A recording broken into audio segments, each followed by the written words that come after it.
El prototipo, Jacobo Grinberg. Capítulo 2, 1502. El valle de Anáhuac brillaba en la madrugada como una joya. Resplandores anaranjados y dorados se desprendían de las aguas que rodeaban a la gran Tenochtitlan. Las actividades del mercado central se habían iniciado 2 horas antes y los mercaderes acomodaban las verduras, las frutas y las piedras preciosas sobre las grandes y relucientes hojas de plátanos. Cargando un bulto en su espalda, Cuauhtémoc caminaba abrumado por el peso. Descendía de una familia noble, emparentada con el gran Tlatoani, y precisamente por ello, todas las madrugadas, mucho antes de que saliera el sol, debía ir al mercado a realizar labores pesadas, conocer el sufrimiento y mezclarse con las clases más bajas, como parte de su educación y entrenamiento. Estaba destinado a convertirse en un gran líder, y por ello debía olvidarse de sí mismo. Él lo sabía. Se lo habían dicho y advertido tantas veces que ya era parte de él. A pesar de su corta edad, había aprendido a no quejarse y se veía compensado por lo que aprendía. Todo aquí en las tierras es un reflejo del cosmos y la misión del hombre es colaborar con el funcionamiento del universo. Se acercó al comerciante en verduras y descargó su bulto, mientras pensaba en lo anterior. El zumbido de la selva llenaba la atmósfera mientras los 4 sacerdotes mayas, parados alrededor de la mesa de cristales, escuchaban. Pero no les interesaba oír el canto de los insectos nocturnos, ni el rugido de los grandes tigres que así anunciaban su poder y vigilia. Más bien, atendían a su interior, buscando en sí mismos por alguna señal y mensaje. Eran los encargados de establecer un puente de unión entre su pueblo y los poderes del cosmos, y todas las noches realizaban su labor para, a la mañana siguiente, informar al gran sacerdote. Desde hacía 2 semanas, una vibración extraña había penetrado en los cuarzos, algo que ninguno de ellos reconocía como familiar, y eso resultaba un extremo alarmante. Los habían entrenado desde pequeños para ese trabajo, y eran tan sensibles que lograban detectar la aparición de un cometa muchos meses antes de que se hiciese visible. Las explosiones solares eran reconocidas por ellos, así como cualquier cambio que ocurría en las disposiciones estelares de todos los confines del universo. Pero lo que ahora sentían no correspondía a nada conocido. Parecía provenir de la misma tierra, como un presagio de acontecimientos futuros de gran magnitud.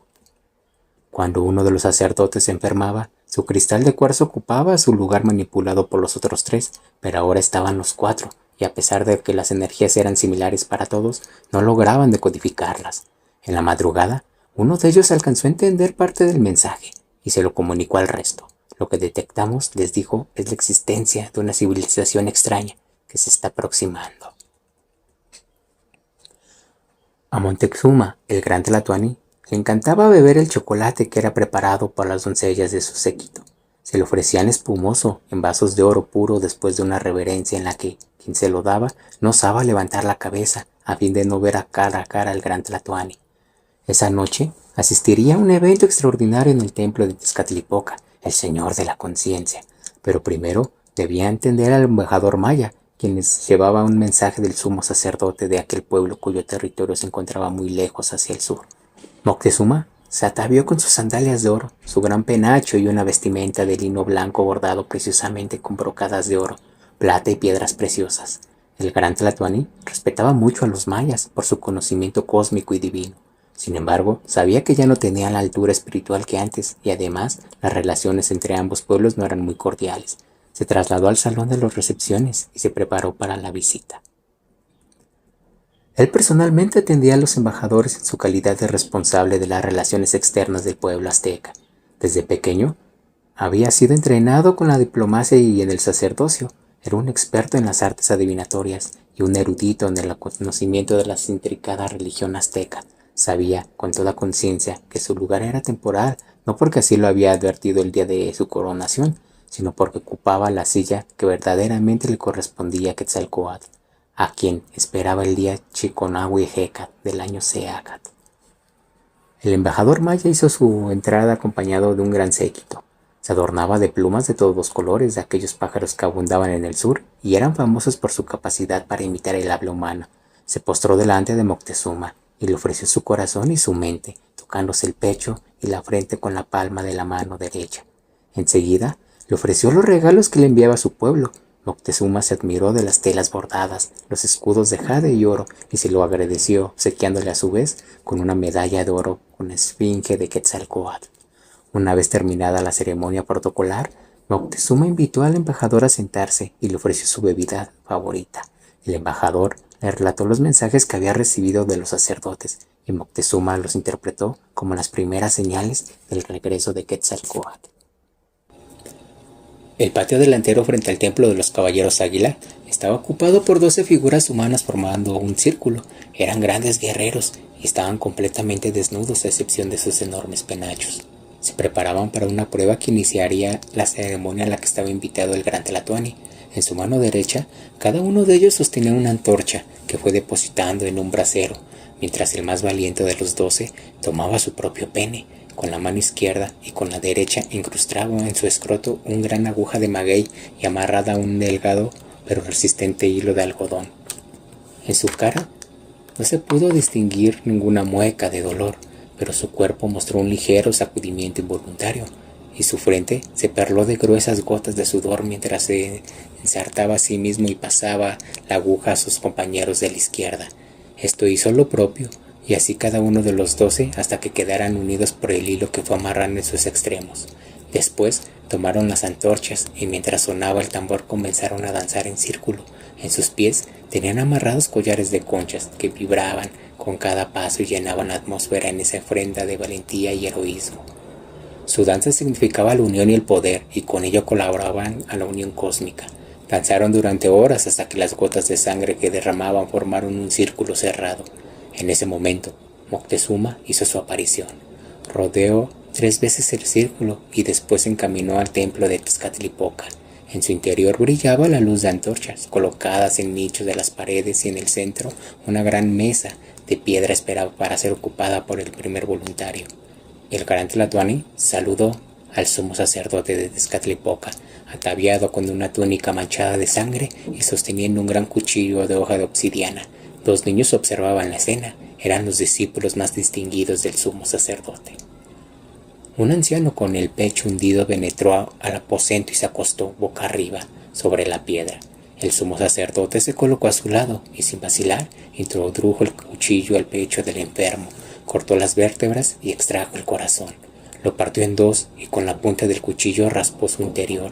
Después unió las 2 partes, las introdujo al pecho y colocando las manos sobre la gran herida que había hecho, pidió que se cerrara. Así lo hizo ante los ojos asombrados de los niños y del gran Tlatoani. El anciano fue levantado en vilo y colocado en el suelo. En esa noche, la misma intervención se realizó con 2 enfermos, mujeres y hombres, y al amanecer, después de haber reposado durante varias horas, todos se levantaron y saludaron al sol. Moctezuma descendió a la escalinata del templo, orgulloso del alcance y poderío de la ciencia azteca. Cuauhtémoc se dirigió al mercado. El hecho de haber permanecido despierto toda la noche en el templo de Tezcatlipoca no le eximía de cumplir sus obligaciones. Transportó bultos de un lado al otro y ayudó a varios mercaderes en el acomodo de sus mercancías, pero su mente se encontraba en el aposento de piedra y sus ojos en los portentos que había atestiguado. No podía alejarse de sus recuerdos, aunque la disciplina azteca lo obligaba a permanecer atento en el presente, observándolo todo y reconociendo en los eventos cotidianos señales y mensajes cósmicos. Por más que trataba, no lograba olvidar lo que había visto y deseaba, con todo su corazón, aprender a hacer lo mismo que el sumo sacerdote. A las 8 de la mañana se dirigió a su casa y sin descansar ayudó a las labores de limpieza y comió un frugal desayuno consistente de tortillas y frijoles con chile. Su alimentación debía ser la misma que la del pueblo, ni más ni menos. A las 10 de la mañana entró al Calpulli, saludó a su mentor haciéndole una reverencia y se preparó para desentrañar el misterio de los códices y aprender de memoria su contenido. Su maestro afirmaba que existía una energía única manifestada en forma dual en la base del universo, que hacía que todo se mantuviera en su lugar y que todo se alimentara. Era Ometeotl, el dueño de lo más junto y cercano, y ellos, sus alumnos, debían aprender a reconocerlo y a tenerlo siempre presente. Para lograrlo, debían purificarse a fin de abrirse a sus influjos y poder hacer eso del mismo. Lo que habían atestiguado era la manifestación concreta de ese poder en manos del sumo sacerdote. Él recibía esa energía sin velos porque se había olvidado de sí mismo y lo llenaba con toda plenitud, pasaba a través de su cuerpo y ésta lo manifestaba. El que se apartaba de Ometet vivía en la oscuridad corrupta y angustiante de una vida sin sentido. En cambio, el que se abría a él alcanzaba su lugar en el cosmos y se volvía un sirviente del universo, ayudando de esa forma a su mantenimiento. Así lo había hecho Quetzalcóatl y así ellos estaban destinados a hacerlo. La madre de Cuauhtémoc, cargando una gran olla de barro rojo, caminaba en dirección a la fuente de agua potable más cercana a su casa. Todas las mañanas y las noches hacía el mismo recorrido a fin de abastecer a su familia del preciado líquido. Los aztecas habían construido 2 acueductos de barro de 8 kilómetros de longitud desde Chapultepec, en donde abundaban los manantiales de agua cristalina, hasta su isla a la mitad del lago. En 1440, el gran Tlatoani-Itzcoatl los había mandado construir y todo el pueblo estaba orgulloso de ellos. El mismo orgullo manifestaba la madre de Cuauhtémoc, al que así llamaba de cariño. Mientras caminaba, pensaba que su hijo era admirable. Era, al lado de Cuitláhuac, el mejor discípulo de Tezcatlipoca y descollaba en las enseñanzas de Tlaloc, además de ser un magnífico guerrero. Cuauhtémoc pasaba todo el día y parte de la noche estudiando artes marciales, aprendiendo el manejo de la conciencia con el sumo sacerdote de Tezcatlipoca y asistiendo a las sesiones de magia de los seguidores de Tlaloc. Le había confesado a su madre ya ser capaz de visitar el Tlalocan y comunicarse con los seres que allí habitaban, seres etéreos organizados en cuadrillas o rebaños y comandados por pastores. Viajaba en el espacio con ellos a lugares distantes y su espíritu se había vuelto capaz de manejar las condiciones atmosféricas a voluntad. El mismo Moctezuma lo había mandado a llamar a fin de conocer sus avances y había predicho que se convertiría en un gran líder del pueblo azteca. Pero algo preocupaba a esa mujer, y mientras llenaba su olla y veía el agua penetrar por su boca circular, pensaba que su hijo ya necesitaba de una compañera y había que buscar a la candidata adecuada. Pero ¿quién lo entendería, amaría y apoyaría en su camino? El gran Tlatoani también estaba preocupado, pero la magnitud de las cuestiones que ocupaba su mente eran de una orden totalmente distinta a la de las madres de Cuauhtémoc. El embajador maya había solicitado otra audiencia y en ella le había confirmado las sospechas y evidencias de sus sacerdotes.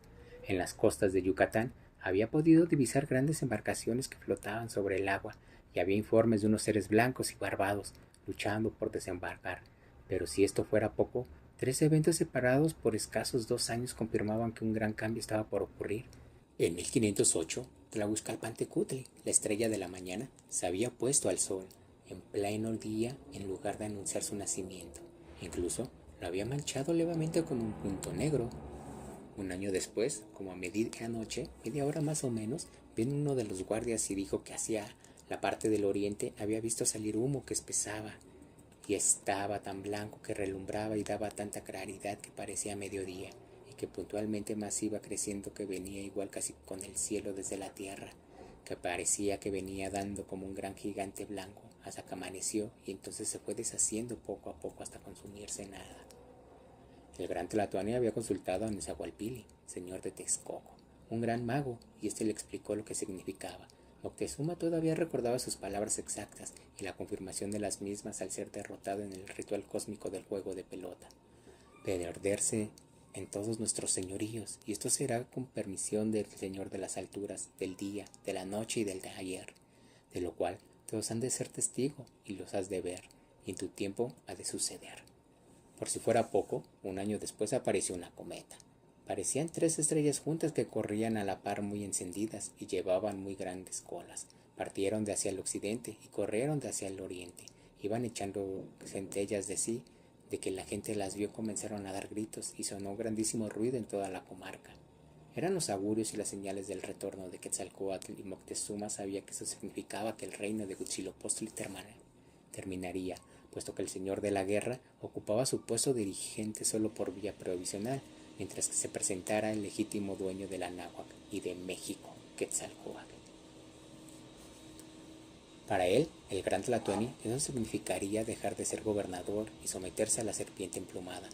Pero esto último no era de lo que él se preocupaba, al contrario, él era más que un político o un guerrero, un sacerdote, y nada le esperanzaba más que ver al verdadero Quetzalcóatl ocupando el lugar que le correspondía. Además, qué gran honor servirlo y demostrar así su adhesión al orden cósmico. Él no era nada, porque solamente siendo nada podía recibir la energía de Ometeotl, el Señor Supremo del universo. No, lo que le preocupaba era saber distinguir lo falso de lo verdadero. No podía someterse a ningún usurpador. Debía estar seguro, esperar y poner a prueba al que vendría a fin de estar cierto. Había otra cuestión que inquietaba al gran Tlatoani. Quetzalcóatl se oponía a los sacrificios humanos y en cambio Huitzilopochtli los auspiciaba. Los sacrificios eran necesarios para mantener al sol, y aunque en la antigüedad había debido inconformidad con su uso, Tlacaelec los había convencido a todos de que no existía ninguna contradicción entre la adoración a Quetzalcóatl y los sacrificios. Es más, unos eran necesarios para el otro, ya que ayudaban a mantener el orden universal. El pueblo tampoco veía contradicciones entre Quetzalcóatl y Huitzilopochtli. Los sacrificios humanos eran venerados por todos y considerados una bendición y un gran honor para las víctimas. En las guerras con los pueblos vecinos se veía mal que un guerrero matara a otro. El máximo honor era capturar al enemigo para poder así utilizarlo en los sacrificios. Las guerras floridas habían nacido y prosperaban por lo mismo. En ellas no se guerreaba para matar, sino para capturar y alimentar a los templos con el agua sagrada de la sangre y la flor del corazón. Lo que inquietaba al gran Tlatoani era una cuestión muy sutil pero real. Quetzalcóatl se había opuesto a los sacrificios y su pueblo lo apoyaba. ¿Eso quería decir que la inminente llegada de la serpiente emplumada trastornaría al imperio y a sus bases? Moctezuma dejó para más adelante la meditación en ese tema. Lo importante ahora era obtener más información de lo que acontecía en el gran lago que constituía la frontera natural infranqueable de su territorio. Envió mensajeros a la costa y les pidió estar atentos y dibujar todo lo que vieran que sobresaliera de lo cotidiano. A todos los niños de la náhuatl se les asignaba un entrenamiento específico, dependiendo de su día de nacimiento. La mayoría serían educados para volverse guerreros, otros sacerdotes de los diferentes dioses del panteón azteca, pero el alcance de cada uno lo tendría que demostrar por sí mismo, ganando lugares en la jerarquía ascendente de la sociedad que culminaba con el gran Tlatoani. Grandes personajes habían surgido en la historia de los aztecas, pero uno sobresalió por arriba de los demás, Tlacaelec. Él fue responsable de un discurso que representó el verdadero inicio del imperio y toda la grandeza azteca subsecuente se le debía a él.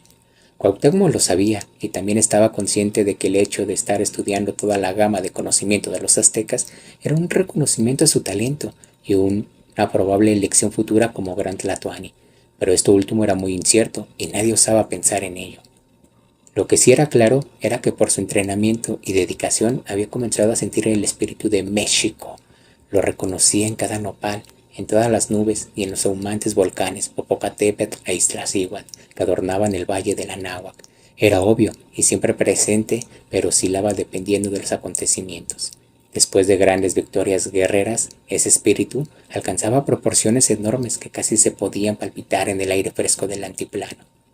Los pueblos que los aztecas conquistaban conservaban su libertad y solo mediante un tributo anual demostraban estar sometidos aceptando la superioridad mexica. Por lo demás, conservaban sus propias costumbres, leyes y dioses. Estos últimos eran integrados dentro del pueblo azteca, en los templos ya existentes. Esa operación expandida al espíritu de México, la denominación de una raza por otra, era un concepto ajeno al espíritu azteca, y aún la idea de raza le era extraño. La realidad era sobrenatural, y la vida humana tenía importancia solo cuando contribuían al orden del universo. La vida y la muerte no eran más que parte de un ciclo infinito en el cual todos participaban. Cuauhtémoc sabía que los ciclos eran también colectivos y que él y su pueblo estaban a punto de terminar uno y de iniciar otro.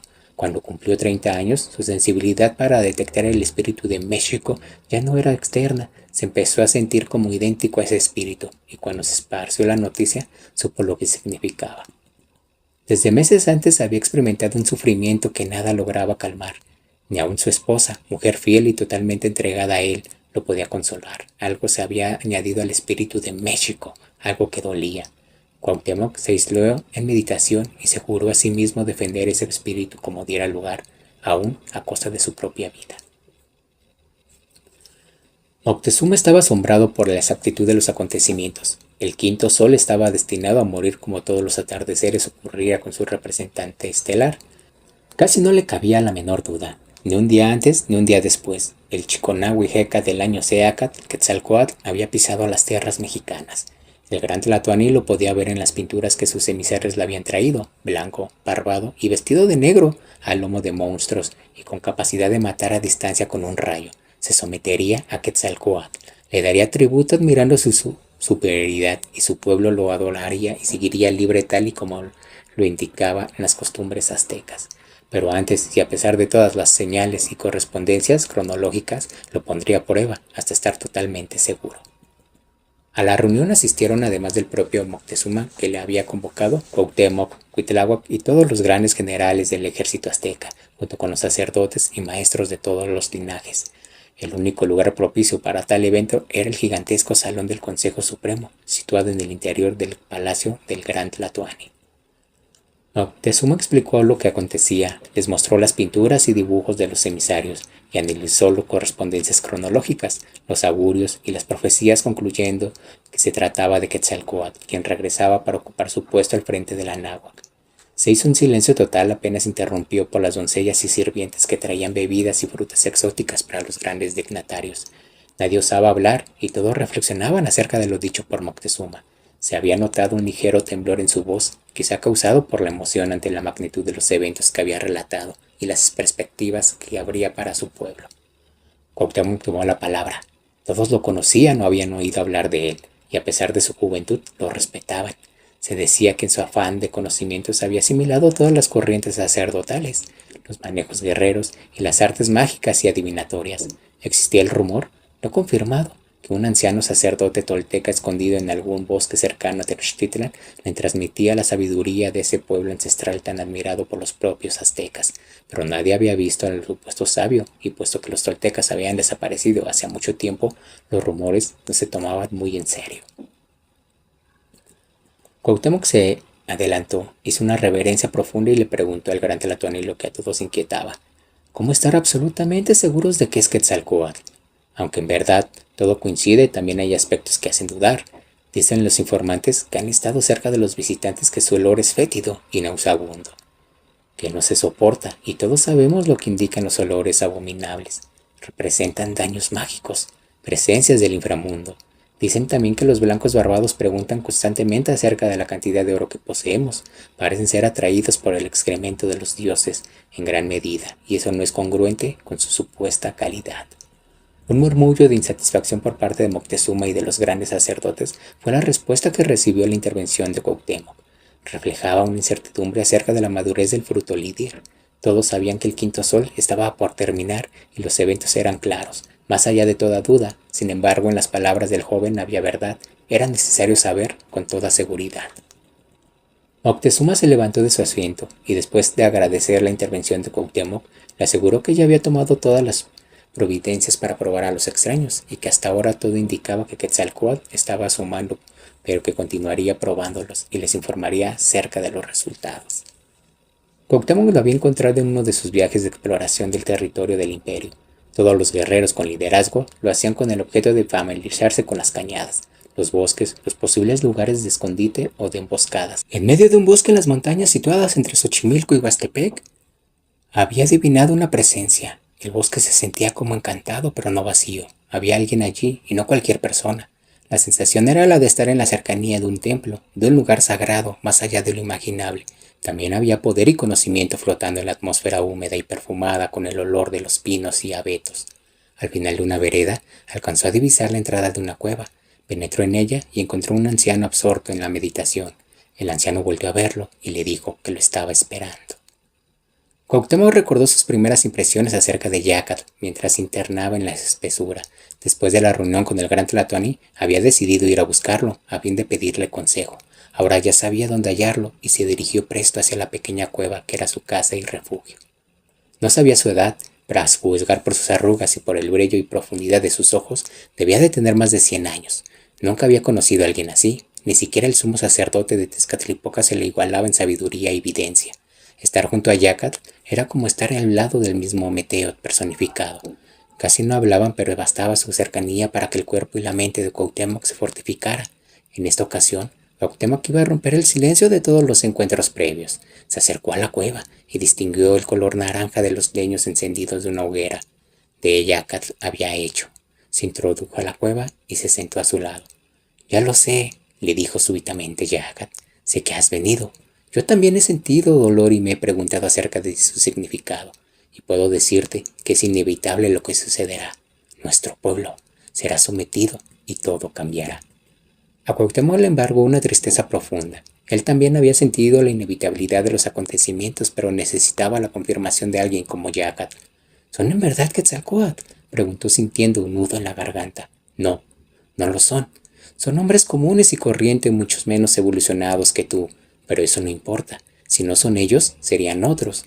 Pero al fin de cuentas, dos son instrumentos. Cuauhtémoc pidió una aclaración y Yacat le tomó la mano y lo condujo al exterior de la cueva. Mira, le ordenó, observa cómo todo está entrelazado. Cuauhtémoc observó con atención las hojas que trapizaban el piso del bosque, la luz que atravesaba las ramas y hojas de los árboles y los helechos que abundaban en la temporada de lluvias. Creyó divisar una especie de telaraña translúcida iluminada por la luz del sol. Veo como hilos plateados, le dijo a Yacat. Súbitamente le golpeó el omóplato izquierdo y Cuauhtémoc se asombró de la visión que apareció ante sus ojos. Las líneas translúcidas que antes apenas se dibujaban adquiriendo solidez y una red intricada y perfecta uniéndola todo comenzó a vibrar. Parecía que la vida pasara a través de la red que conectaba árbol con árbol y su propio cuerpo con el de Yacat. Sus pensamientos aparecían como luces que viajaban de su cabeza hacia la de su maestro y viceversa. Se fijó en la frente de Yacat y vio dos grandes manojos de hilos que se alejaban penetrando la tierra y el cielo. Yacat sonrió satisfecho cuando advirtió que Cuauhtémoc veía, igual que como él lo hacía. Lo enseñó a que distinguir las emociones del interior de su cuerpo y las conexiones que establecían con la del exterior. Le mostró cómo la alineación de bandas definidas creaban la realidad y lo instruyó para cambiar su enfoque. El mundo, le dijo Yacat, es más misterioso de lo que creemos y estas son sus líneas. Nos conectan y más allá del gran lago existen otros hombres y distintas civilizaciones. El Anáhuac está a punto de ser injertada por una de ellas, pero la operación necesaria para lograrlo será muy dolorosa y durará más de 500 años en sanar.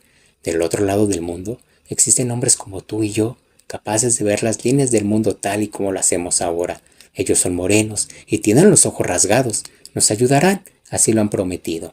Pero es necesario comprender algo, continuó Yacat. La razón del injerto no es azarosa. Nosotros mismos lo atrajimos. No supimos mantener la abstracción de nuestro compromiso con el cosmos. Recurrimos al sacrificio humano como medio concreto de unión y abrimos así una rendija y una herida en nuestra impecabilidad.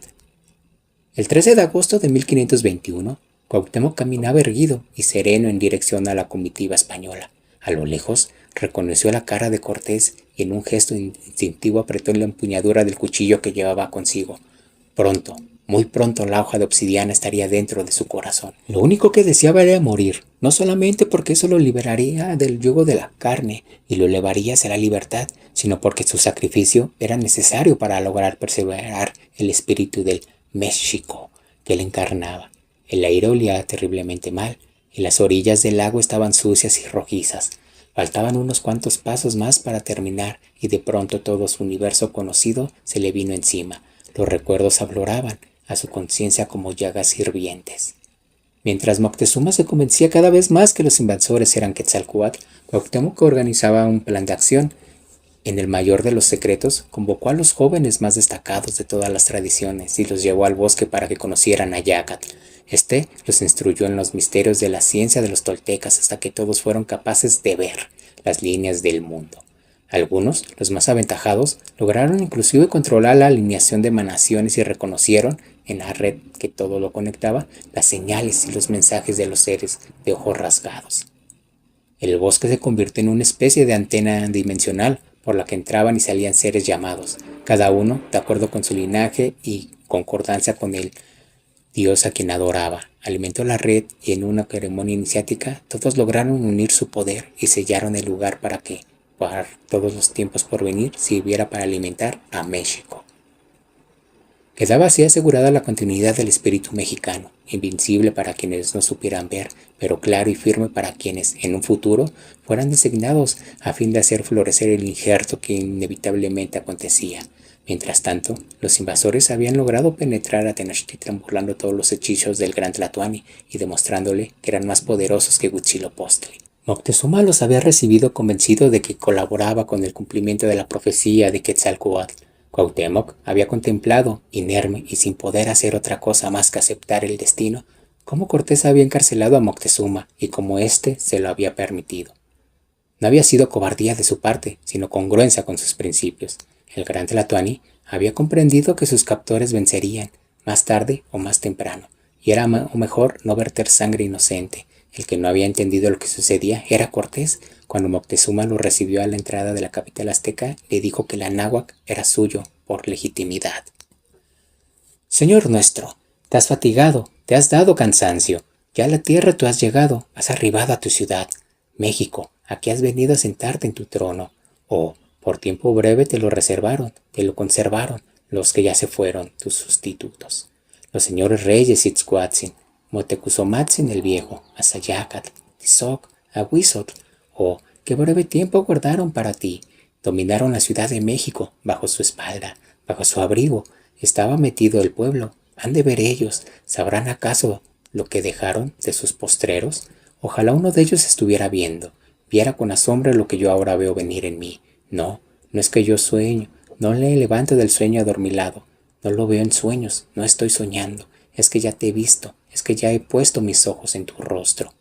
A 5, a 10 días estaba yo angustiado, tenía la mirada fija en la región del misterio, y tú has venido entre nubes, entre nieblas, como que esto es lo que nos habían dejado dicho los reyes, los que rigieron, los que gobernaron en tu ciudad, que habrías de instalarte en tu asiento, en tu sitial, que habrías de venir acá.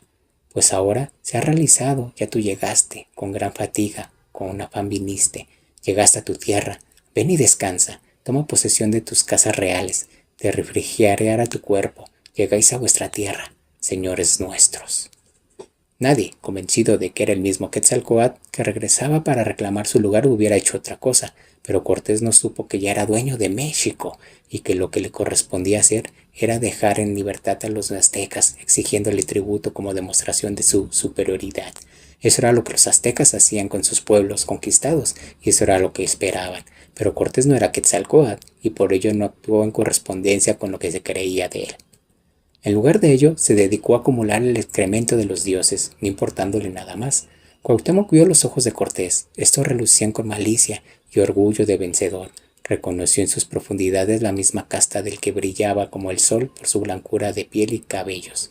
Pedro de Alvarado apretó los dientes para no insultar a Cortés y su cara no mostró ninguna señal de enojo, aunque dentro de él veía las escenas de la masacre del Templo Mayor, las cabezas cercanas de los nobles, los intestinos abiertos de los sabios, todos aquellos asesinados sin poderse defender, sin armas y solo por la codicia de aquel oro que estos seres valoraban por encima de la dignidad humana y de la misma vida. El pueblo se había sublevado y Moctezuma había muerto herido de una pedrada mientras desde el balcón de su cautiverio rogaba a los aztecas por calma y paz. Cuauhtémoc acercó su mano a su cuchillo y el séquito de Cortés tensó sus músculos ante lo que consideraban era una amenaza en contra de su capitán. Pero Cuauhtémoc los calmó con un gesto y entregó la empuñadura al español pidiéndole que lo matara. Cortés no entendió el mensaje y su traductora, la Malinche, se lo explicó. Faltaban pocos segundos para completar la ceremonia de sacrificio y Cuauhtémoc se preparó para recibir el cuchillo dentro de su cuerpo. Recordó la elección de Cuitláhuac y su pronta muerte por esa peste llena de granos que ya había cobrado la vida de más de la mitad del pueblo. Vio con el ojo de su mente su propia carrera hacia Tacuba y el discurso de Tlacaelel que brotó de sus labios como si el espíritu de aquel ser se hubiese apoderado de su cerebro y sus entrañas. ¿Qué es esto, mexicanos? ¿Qué hacéis? Vosotros estáis sin juicio. Aguardad, estáos quedaos. Dejadnos tomar más acuerdo sobre este negocio. Búsquese un medio para nuestra defensa y honor, y no nos ofrezcamos así tan afrentosamente entre nuestros enemigos. Nada existía en la conciencia de Cuauhtémoc que indicara que no había hecho lo correcto. Organizó al pueblo y defendió a Tenochtitlan y la mantuvo viva durante el sitio que acabó con los alimentos y aún en el agua. Ahora Debía cumplirse el sacrificio, y Cuauhtémoc respiró aliviado mientras Cortés tomaba el cuchillo. Pero su alivio terminó pronto. Cortés se negó a matarlo. En lugar de ello lo tomó cautivo, lo encarceló y humilló, y cuando no quiso decirle dónde se encontraba el oro que supuestamente Moctezuma tenía acumulado, lo sometió a un suplicio dolorosísimo quemándole los pies. Cuauhtémoc consideró su suplicio como parte del sacrificio, y este concluyó una tarde en el sur de México, a donde Cortés lo había conducido ahorcándolo desde un árbol. El último pensamiento de Cuauhtémoc fue hacia México y su grandeza, y un sentimiento de desprecio hacia los españoles inflamó su pecho cuando, anhelante, exhaló el último suspiro.